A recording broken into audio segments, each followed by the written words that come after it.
अब हमारा वित्तीय ठीक हो, भाई आपका ठीक होगा सारे का सारा। आपने बहुत बड़ा डिसीजन ले लिया, अभी आपने माइनिंग पॉलिसी के अंदर कई प्रकार की अमेंडमेंट कर दी, लेकिन क्रशर लगाएगा कौन आपके? आप रोज तो उनसे पैसे बढ़ाई जा रहे हो, बिजली की दरें बढ़ाई जा रहे हो, सेस लगाई जा रहे हो। प्रदेश के अंदर एक शोर मचा दिया कि बहुत बड़ा पिछले एक वर्ष के अंदर जयराम ठाकुर ने हजारों संस्थान खोल दिए, और वो गलत खोले। अगर आपकी बात बिल्कुल सही है तो आपने 2 वर्षों के अंदर उन्हीं संस्थानों को दोबारा से खोलना क्यों शुरू किया? पिक एंड चूज क्यों कर रहे हो? अगर pick and choose, need based कौन सी डेफिनेशन लगा रहे हो आप?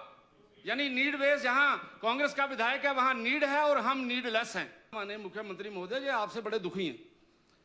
ये दुखी इसलिए हैं, नहीं दुखी इसलिए हैं, मेरी पूरी बात होने दो ना, फिर आपकी बात भी आ जानी। आप तो बोल नहीं सकते, गूंगे हैं सारे, मैं बोल रहा हूं, बोलने दो ना।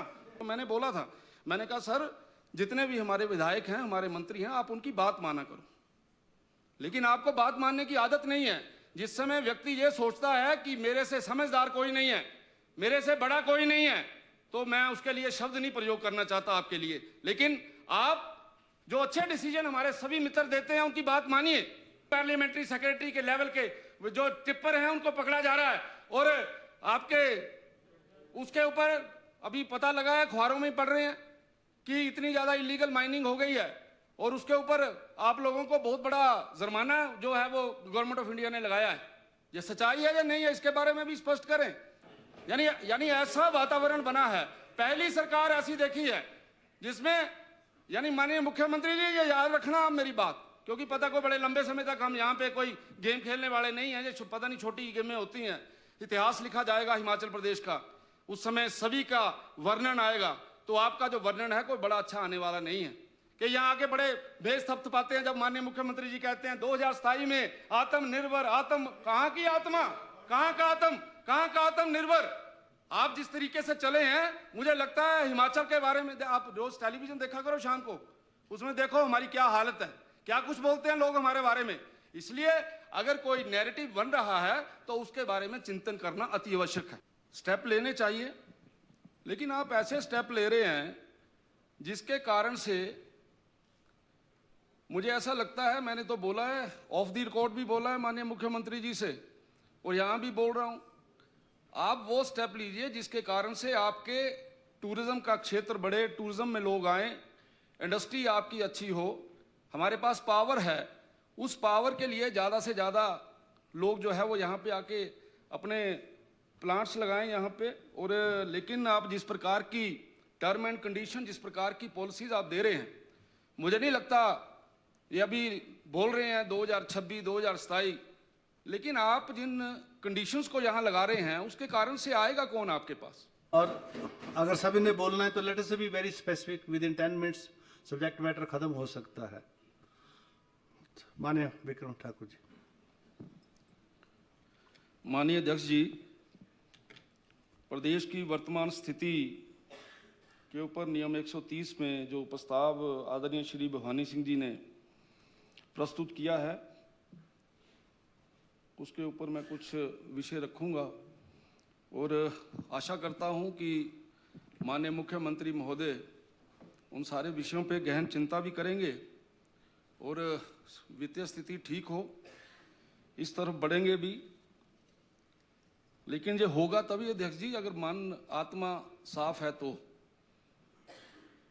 हम कुछ बोलते हैं, कुछ सही बातें बोलते हैं, तो उसको केवल ये सोच के कि ये बीजेपी वाले बोल रहे हैं इसलिए हमने इसको रोकना है, उसका कोई नहीं फायदा है। वित्तीय स्थिति को सुधारने के लिए जो आवश्यक कदम है उसके ऊपर हमें चर्चा भी करनी चाहिए और उसको प्रैक्टिकली इंप्लीमेंट भी करना चाहिए। माननीय मुख्यमंत्री महोदय जब भी खड़े होते हैं, बात करते हैं कि, और इनके साथी भी इस बात के लिए इनका धन्यवाद करते हैं कि आप बड़े अच्छे स्टेप ले रहे हैं और आपके कारण से ये सारी की सारी स्थितियां ठीक हो रही हैं। स्टेप लेने चाहिए, लेकिन आप ऐसे स्टेप ले रहे हैं जिसके कारण से मुझे ऐसा लगता है, मैंने तो बोला है, ऑफ द रिकॉर्ड भी बोला है माननीय मुख्यमंत्री जी से, और यहां भी बोल रहा हूं, आप वो स्टेप लीजिए जिसके कारण से आपके टूरिज्म का क्षेत्र बढ़े, टूरिज्म में लोग आए, इंडस्ट्री आपकी अच्छी हो, हमारे पास पावर है, उस पावर के लिए ज़्यादा से ज़्यादा लोग जो है वो यहाँ पे आके अपने प्लांट्स लगाएं यहाँ पे। और लेकिन आप जिस प्रकार की टर्म एंड कंडीशन, जिस प्रकार की पॉलिसीज आप दे रहे हैं, मुझे नहीं लगता, ये अभी बोल रहे हैं 2026 2027, लेकिन आप जिन कंडीशंस को यहाँ लगा रहे हैं उसके कारण से आएगा कौन आपके पास? आपके पास तो तभी कोई आएगा। अब हिमाचल प्रदेश में कोई इंडस्ट्री क्यों लगाए आके? आप कोई अट्रैक्शन देंगे, उसी के कारण से यहाँ आएगा कोई। हमारी टोपोग्राफी ऐसी है, उसके कारण से हम बोलेंगे कि भाई आपको यहाँ ज़मीन सस्ती मिलेगी, आपको बिजली यहाँ सस्ती मिलेगी। हम जो साथ की स्टेट्स हैं उनके साथ हम कॉम्पिटेटिव जो है वो डिसीजन लेंगे, तो मुझे लगता है इन सारी चीज़ों की तरफ हम जो वित्तीय स्थिति की बात सब लोग करते हैं उसका कोई फायदा होगा। अब जब कोई बात आती है तो ये बोल दिया जाता है कि जी महाराज आपने तो कर्जा बढ़ा लिया। भी अच्छा होता कि आप बिल्कुल कर्जा ना लेते और आप चलाते, तब पता चलता कि ठीक है जी आप तो इस लाइन से हटे हैं। हमने तो जितना 5 वर्षों में लिया उससे ज्यादा तो आपने 2 वर्षों में ले लिया है। आपने 24,176 करोड़ रुपया इन 2 वर्षों में, अभी 2 भी पूरे नहीं हुए, मेरे ख्याल 2-4 दिन में और लेने वाले हैं 600-700 करोड़। अब ये पता है कि ये हमारी मजबूरी है, ऐसा करना ही पड़ेगा, तो इसको हमने ठीक कैसे करना है? अब ठीक करने के लिए मैं देख रहा था साहब कह रहे हैं कि 2 सालों से मैं बड़ी मेहनत कर रहा हूं, बड़ी ज्यादा मेहनत की है। तो ये मैं देख रहा था इनका रेवेन्यू रिसीट 2023-24 का, हमारे समय में 38,945 करोड़ था और ये 23-24 के अंदर 38,000 करोड़ रह गया, -2.43 डिक्रीज हुआ है। अब कैसे आप वो जो आप बोल रहे हैं कि ऐसा मैं कर रहा हूं, तो उसके कारण से आपका रेवेन्यू रिसीप्ट क्यों नहीं बढ़ रहा? इसलिए जो आपकी जो पॉलिसीज और प्रोग्राम है उसके ऊपर हम लोगों को चिंता करनी चाहिए कि क्या हम किस दिशा में चले।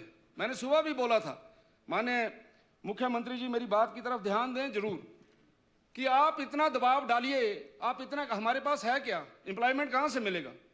सरकारी नौकरी हम नहीं दे सकते, हमारे पास ले दे के इंडस्ट्री है, टूरिज्म है। तो भाई इंडस्ट्री वालों के लिए आपने इतना ज्यादा दबाव दे देना, आज भी दिया आपने दबाव संशोधन करके सुबह, कि अब और पैसे मांग रहे हैं आप उनसे। ये देखिए, ये मैं थोड़े से इंडस्ट्री के बारे में ही बोलना चाहता हूं।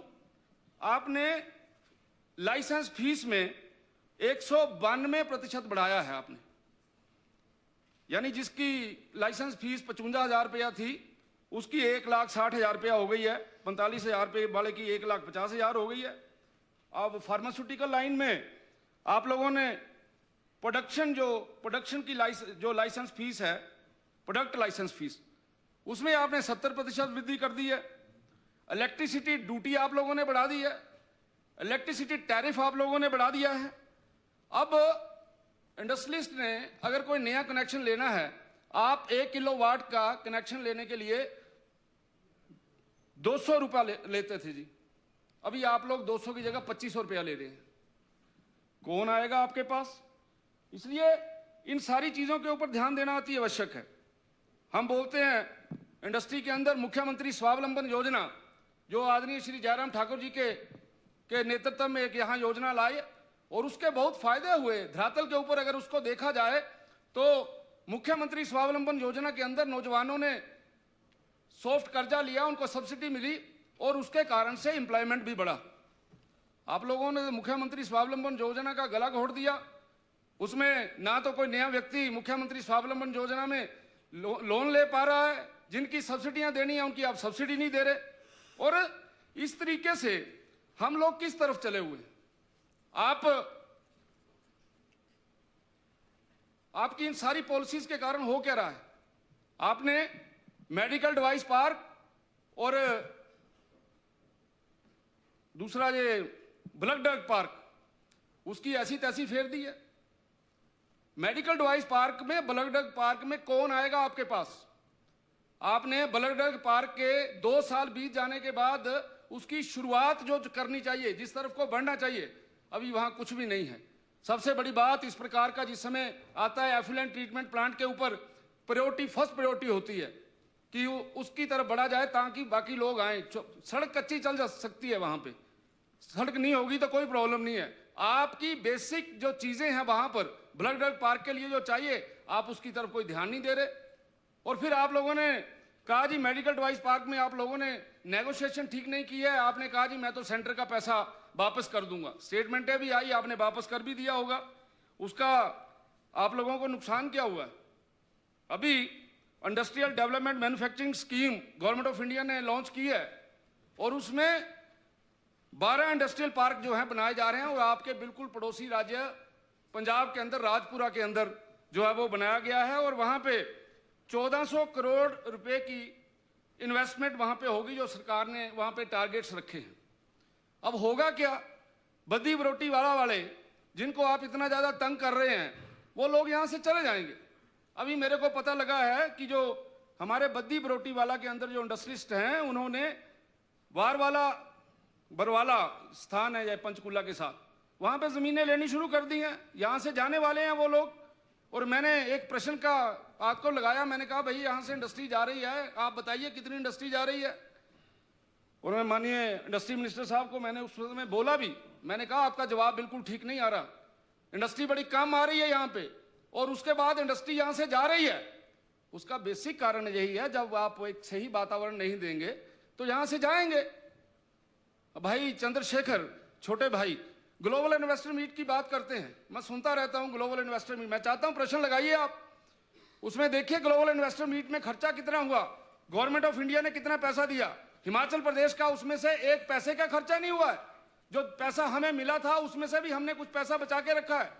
और ग्लोबल इन्वेस्टर मीट के जो बेसिक रिजल्ट्स आए हैं, मैं चाहता हूं उसके बारे में भी आप लोगों को स्टडी करना चाहिए, उसके बारे में भी देखना चाहिए। हिमाचल प्रदेश के अंदर सबसे ज्यादा इंडस्ट्री की स्टैब्लिशमेंट ग्लोबल इन्वेस्टर मीट आने के बाद कम से कम 60% जो यूनिट्स हैं वो धरातल के ऊपर आए हैं।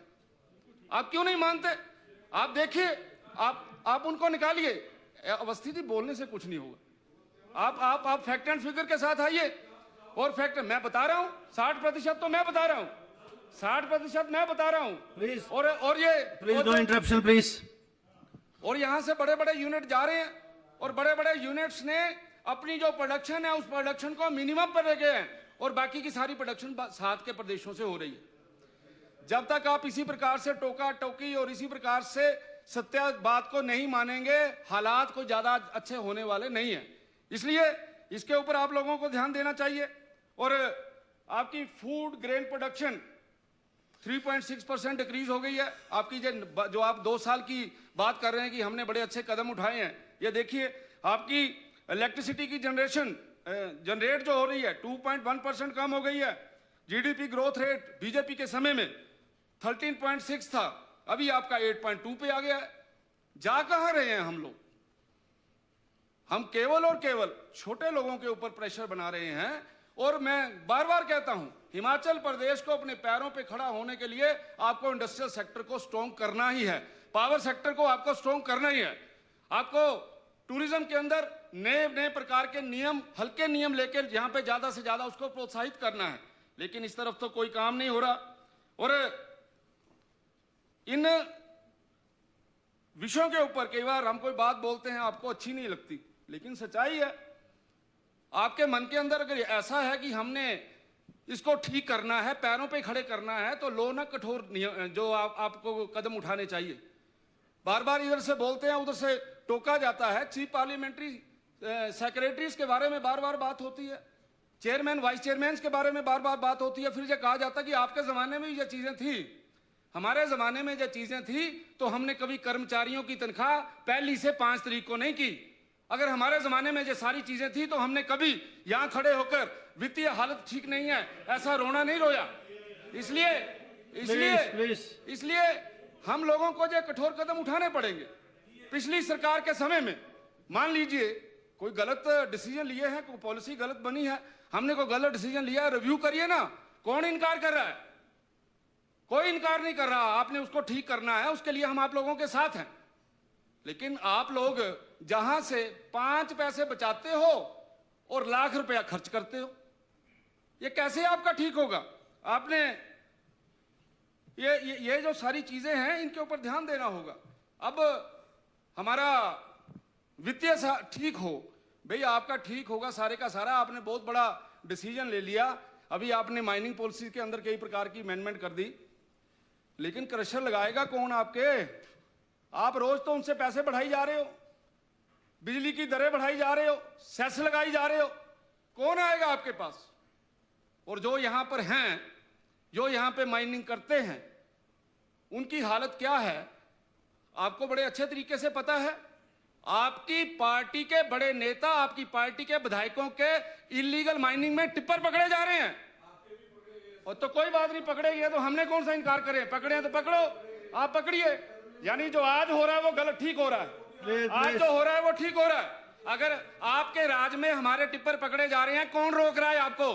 कभी हमने फोन किया आपको, इंडस्ट्री मिनिस्टर को बोला है कि हमारा इलीगल टिप्पर किसी का पकड़ा गया तो उसको करिए, लेकिन शर्म आनी चाहिए हम लोगों को। हमारे चीफ पार्लियामेंट्री सेक्रेटरी के लेवल के जो टिप्पर हैं उनको पकड़ा जा रहा है, और आपके उसके ऊपर अभी पता लगा है, अखबारों में पढ़ रहे हैं कि इतनी ज्यादा इलीगल माइनिंग हो गई है, और उसके ऊपर आप लोगों को बहुत बड़ा जुर्माना जो है वो गवर्नमेंट ऑफ इंडिया ने लगाया है। ये सच्चाई है या नहीं है, इसके बारे में भी स्पष्ट करें। लेकिन अगर आप इन सारी चीजों को ठीक नहीं करेंगे, अगर ठीक नहीं करेंगे तो कुछ ठीक नहीं होना। माननीय मुख्यमंत्री महोदय, बैंकों के अंदर क्या हो रहा है? अब बैंकों के अंदर अब वन टाइम सेटलमेंट का समय खत्म हो गया। उस वन टाइम सेटलमेंट के समय के खत्म होने के बाद भी आप लोग उसी काम में लगे हुए हैं। और आप लोग वन टाइम सेटलमेंट कैसे कर रहे हैं? जिस व्यक्ति के पास असेट्स हैं, जिस व्यक्ति ने कुछ चीजें आपको गिरवी वहां पे रखी हैं, सारी की सारी चीजें हैं, उसके बावजूद भी वन टाइम सेटलमेंट हो रहा है। ऐसा क्यों है? अगर आप लोग इन चीजों की तरफ ध्यान नहीं देंगे तो कोई बहुत ज्यादा अच्छा इसका हमें कोई बोलिए कि इसके बड़े अच्छे रिजल्ट आएंगे, रिजल्ट नहीं आएंगे। आपके आईपीएच इतने, हम जब ईमानदारी से काम करेंगे तो बिजनेस वालों को आपके एक्शन को नहीं उठाना पड़ेगा। आपके बग्गी के बड़ा बड़ा स्ट्रॉन्ग शब्द बोल दिया, चलो निकाल दो जी, स्ट्रॉन्ग तो चलो निकाल दो। अनियमिताएं, वो ताजी ताजी खिचड़ी खाई है, बोला गया होगा कुछ, कोई नहीं, काट दो, कोई बात नहीं। अनियमिताएं लिख दिया है जी, आपका शब्द अनियमिताएं कर दिया। कर दो, बदल दो, आपको तो हक है, जो मर्जी करें सर। और बड़ा स्ट्रांग है, आज लास्ट डे के लिए स्ट्रांग है। अच्छा, पानी डाल लो, पानी डाल लो, पानी डाल लो, स्ट्रॉन्ग। वो डाइल्यूट कर दिया ताकि आराम से जाए अंदर। मैं तो ये जो विषय मैं बोल रहा हूं, आपके आईपीएच विभाग के अंदर कल एक बात आई कि अभी एक ही डिवीजन की बात आई है सर, कि एक ही डिवीजन के अंदर प्रोवाइडिंग एंड फिक्सिंग 1 करोड़ से ज्यादा हो गई। आपने कहा, बड़ा अच्छा स्टेप लिया आपने कहा मैं सारी पेमेंट्स रोक दूंगा। आपके ध्यान में एक विषय आ गया, यहाँ के किसी विधायक ने उठकर बोल दिया, लेकिन क्या यह सच्चाई नहीं है कि पूरे हिमाचल प्रदेश के अंदर इस प्रकार से हो रहा है? हिमाचल प्रदेश के अंदर अंडर द टेबल सारे के सारे टेंडर लग रहे हैं। और इतना बड़ा, मैंने तो एक बात आपसे रखी है, मुझे धन्यवाद करना है माननीय उप मुख्यमंत्री जी का कि अगर इनके ध्यान में कोई विषय लाया है तो उसके ऊपर एक्शन भी करते हैं। लेकिन हम कितने विषय लाएं? आप सरकार हैं, आप सरकार के होते हुए इन सारी चीजों को लाओ ना, क्यों नहीं करते आप लोग? हम बोलेंगे तभी आप एक्शन क्यों करते हैं? आप लोगों को अगर सचमुच में वित्तीय स्थिति को ठीक करना है तो इन सारे विषयों के ऊपर आपको ध्यान देना चाहिए, इन सारे विषयों के ऊपर चिंतन करना चाहिए, ताकि हम जो आईपीएच है, पीडब्ल्यूडी है, इलेक्ट्रिसिटी बोर्ड है और इवन रेवेन्यू डिपार्टमेंट, इन सभी विभागों के अंदर जो चल रहा है, इन सारी चीजों को मुझे ऐसा लगता है बिल्कुल ठीक करना चाहिए। आपने, भवानी जी ने बोला कल बड़ा अच्छे तरीके से, अब सरकार में विधायक हैं, बोलना भी चाहिए, लेकिन आप बोल रहे हैं, आपने कहा कि हम लोग ऋषि मुनि, कहते हम तो ऋषि, माननीय अध्यक्ष जी कहते जी जो हम काम करते हैं ऋषि मुनियों वाला, उसमें जो राक्षस हैं वो खलल डालते हैं। और हमने इनको बोला भी, मैंने कहा भाई बता तो दो, आपकी सीट अब हमारे पास है कि राक्षस हम हैं या ये हैं, पता लगे। अब बताइए, संस्थान बंद कर दिए आप लोगों ने। मैं यही डिफाइन कर रहा हूं श्री चंद्र कुमार जी, आपने संस्थान बंद कर दिए तो आप ऋषि मुनि हो गए। जब आपने संस्थान खोल दिए तो राक्षस कौन हुआ? भाई ऋषि मुनि भी आप ही हैं, राक्षस भी आप ही हैं। आप पूरे हिमाचल प्रदेश के अंदर एक शोर मचा दिया कि बहुत बड़ा, पिछले एक वर्ष के अंदर जयराम ठाकुर ने हजारों संस्थान खोल दिए और वो गलत खोले। अगर आपकी बात बिल्कुल सही है तो आपने 2 वर्षों के अंदर उन्हीं संस्थानों को दोबारा से खोलना क्यों शुरू किया? पिक एंड चूज क्यों कर रहे हो? अगर pick and choose, need based कौन सी डेफिनेशन लगा रहे हो आप? यानी नीड बेस्ड, जहां कांग्रेस का विधायक है वहां नीड है और हम नीडलेस हैं, ये मतलब है आपका। लेकिन आप जिस प्रकार का काम कर रहे हैं इससे फायदा होने वाला नहीं है। माननीय मुख्यमंत्री महोदय, मेरी बात को ध्यान से सुनिए। आपने अगर एक बार डिसीजन ले लिया कि हम लोगों ने गलती की है, हम लोगों ने, हाँ आप लोगों ने, जब हमने, भैया 2 मिनट जरा जल्दी खत्म करना मेरे को प्लीज प्लीज। आपने संस्थान बंद कर दिए, बोला गया जय जयकार हो गई श्री सुखविंदर सिंह सुक्खू जी की। जय जयकार होनी भी चाहिए भाई, बहुत बड़ा स्टेप है। आप स्कूल बंद कर रहे हैं, बहुत बड़ा स्टेप है। अंदर अंदर से हम लोग भी बोलते हैं कि यार बड़ा अच्छा काम कर रहे हो, लेकिन जब अच्छा काम कर रहे हो तो फिर जो आप इस सदन के नेता हो तो उसके ऊपर आपको स्टैंड लेना चाहिए। फिर आपको राजनीति अंदर नजर नहीं आनी चाहिए कि जब उपचुनाव शुरू हो गए तो आपने सर्कल खोल देने, उपचुनाव शुरू हो गए तो आपने डिवीजन खोलने शुरू कर दिए। अगर इस प्रकार का आप काम करेंगे, मैंने पहले कहा, अगर आप सचमुच में अंतरात्मा से जो चाहते हैं कि हमारा प्रदेश आगे बढ़े तो आपको इन सारी बातों का ध्यान देना पड़ेगा। अगर आप लोग इन सारी बातों की तरफ ध्यान नहीं देंगे तो कोई बहुत अच्छा, मुझे नहीं लगता कि इसका कोई बहुत बढ़िया रिजल्ट आने वाला है। हमारे पास 2 सेक्टर हैं माननीय मुख्यमंत्री महोदय, एक इंडस्ट्री है, एक पावर है और एक हॉर्टिकल्चर है। और मुझे ऐसा लगता है कि इन चीजों की तरफ आप लोगों को, जो आप डिसीजंस की बात करते हैं, जो बोलते हैं आप, इनके ऊपर आप चीजों को जो है वो बड़ा ज्यादा जरूरी है सोचना, और इसके ऊपर आपको चिंतन करना भी जरूरी है। इंडस्ट्री तभी आएगी माननीय मुख्यमंत्री महोदय, ये मैं बोल रहा हूं, बड़ी जिम्मेवारी के साथ बोल रहा हूं, जिस प्रकार के डिसीजन आपने लिए हैं, चाहे वो आपका मेडिकल डिवाइस पार्क है और चाहे आपका ड्रग पार्क है, कोई बड़ा प्लेयर आपके पास आने वाला नहीं है। आपके पास कोई नहीं आएगा, मैं यहां खड़े होकर बोल रहा हूं, जिम्मेदारी के साथ बोल रहा हूं। वो इसलिए नहीं आएगा क्योंकि आपकी करनी और कथनी में अंतर है। आपकी करनी और कथनी में जब अंतर रहेगा तो कोई नहीं आएगा। आप अपने लोगों को खुश करने के चक्कर में पॉलिसी और प्रोग्राम अगर बनाएंगे तो उसका कोई फायदा नहीं होगा। मैं मानता हूं, सभी लोग बोलते हैं, ये आप माने ना माने मुख्यमंत्री महोदय, ये आपसे बड़े दुखी हैं। ये दुखी इसलिए हैं, दुखी इसलिए हैं, नहीं दुखी इसलिए हैं, मेरी पूरी बात होने दो ना, फिर आपकी बात भी आ जानी। आप तो बोल नहीं सकते, गूंगे हैं सारे, मैं बोल रहा हूं, बोलने दो ना। ये आपसे दुखी हैं। वो दुखी इसलिए हैं क्योंकि आप किसी की बात नहीं मानते। एक बार आपने मेरे को फोन किया था, याद करिए आपने मुझे फोन करके बोला था कि हाँ यार अच्छे सजेशन दिया करो यार, आप ना कई बार ज्यादा करते हो, बोलते हो। तो मैंने बोला था, मैंने कहा सर जितने भी हमारे विधायक हैं, हमारे मंत्री हैं, आप उनकी बात माना करो, लेकिन आपको बात मानने की आदत नहीं है। जिस समय व्यक्ति ये सोचता है कि मेरे से समझदार कोई नहीं है, मेरे से बड़ा कोई नहीं है, तो मैं उसके लिए शब्द नहीं प्रयोग करना चाहता आपके लिए। लेकिन आप जो अच्छे डिसीजन हमारे सभी मित्र देते हैं उनकी बात मानिए।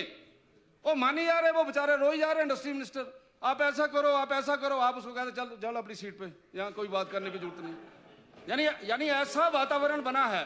पहली सरकार ऐसी देखी है जिसमें, यानी माननीय मुख्यमंत्री जी ये याद रखना आप मेरी बात, क्योंकि पता को बड़े लंबे समय तक हम यहाँ पे कोई गेम खेलने वाले नहीं हैं, जो पता नहीं छोटी गेमें होती हैं।